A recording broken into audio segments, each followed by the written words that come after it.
Hey, welcome to the Backyard Professor Chess videos. It's been a while since I've made one of these. Sorry, it's been a busy year this year. However, let's not forget to have some fun, and have I got a fabulous game for you. Let's jump right on this. This is Capablanca in the white versus Steiner. This was at a live exhibition for the crowds, and wow, did Capablanca wow the audience. This is a spectacular game of Capablanca. This is probably one of his crispest, best calculated games he has ever played. Bishop comes out to put the pin on the knight, even though it's not a pin. Of course, Steiner ignores it and he goes, "Oh, yeah, do something significant, Kappa."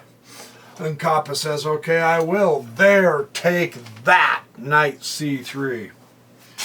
Now, Steiner imitates him somewhat. And Capablanca said, "Well, I'm going to tuck my king to safety." Steiner says, "So am I."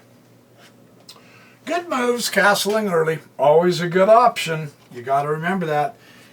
He's going to solidify his center pawn because that's a very important pawn, as we shall see.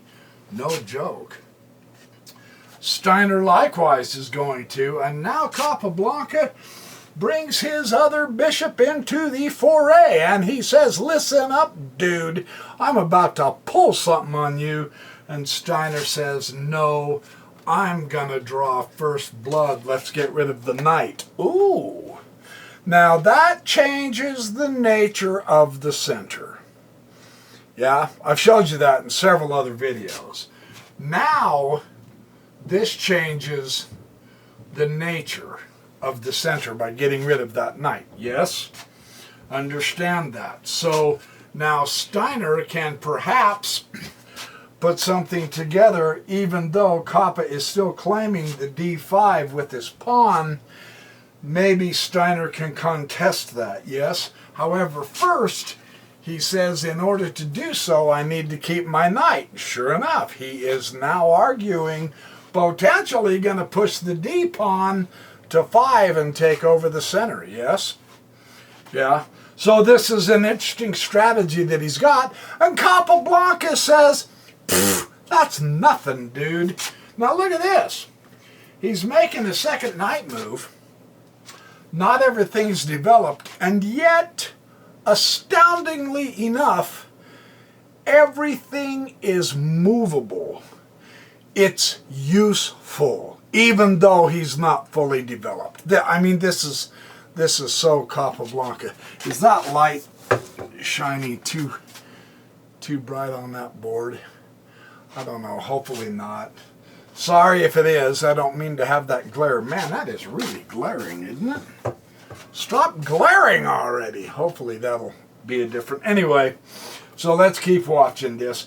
Capablanca says, "Let's do this." And now he says, "Okay, well, I'm going to take away the influence of your bishop then." And he says, "Yeah, and I do want that bishop." Now notice where the bishop's pointing to that f7.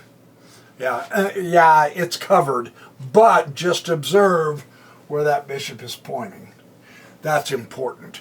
What Capablanca does in this game is so masterful. It's just idiotic how good he is. And Steiner also comes up with something that he thought was pretty good. He's going to take away the influence, the pressure on that pawn, yes? Well, no. Here is where Capablanca begins to shine. Does he shine? Now he can eliminate the knight. Yeah? So the only possible way for Steiner to return fire, not get a piece behind, is open up that king side. This is beautiful how Capablanca does this. And then he proceeds to continue opening up the king side. Now this is very instructive. on how he did this through a series of exchanges. Now Steiner's king is getting shaky. Yes? And you say, well, it's not that big a deal. Oh, on the contrary, it's a gigantic deal. Check. Yeah. Now the king hunt begins. Now, two options, H8, but he's got to protect this pawn here. It's a doubled pawn in the center, which means Steiner's center is not that good. And so he has to come up here to maintain that pawn. Yeah, otherwise Capablanca is going to wipe his pawn center out. Now, you've got the king loose. You've got the king on the run. Go. Go, man, go. Here comes Capablanca. What he does here is so delightful. Rook to G8, yeah, tickle the queen. Say, well, I'm not going to let you have that file to attack. Of course not. Well, the queen, though, is such a powerful piece. She goes, go ahead and go check. Here we go. And now the king comes back over. Now, here is where the beauty, I say the beauty of this game comes into play. Watch what Capablanca does to Steiner's center, but that is not his goal. Look at what Capablanca just accomplished here. It's something I've ranted and raved for years about, and this is why. He opens up the file. That makes all the difference in this game. So now you know what's going to happen, right? I can quit here now. You can see the checkmate. No, you can't. Don't give me that. I have to at least have some fun here, right? But notice the file is now open. And notice how Capablanca takes advantage, and you go, whoa, wait a minute, the rook sacrifice? Yes. In this instance, because the king side is weakened, the rook sacrifice basically denudes the king. And this is incredible how the logistics of this work. Now, what's the next move you see? Look, you went to the effort to open up that file. Use it. Check. That is a thing of beauty. That is so magnificent. Now, unfortunately, the knight has to come here to block. And now, look at the power of that rook on that file with that outpost. 3 pieces, and the king is out there in the open. He's surrounded by Capablanca's pieces. Is that incredible? So, e takes f5, of course. Well, no. I'm sorry. That is not what happens. Hold on.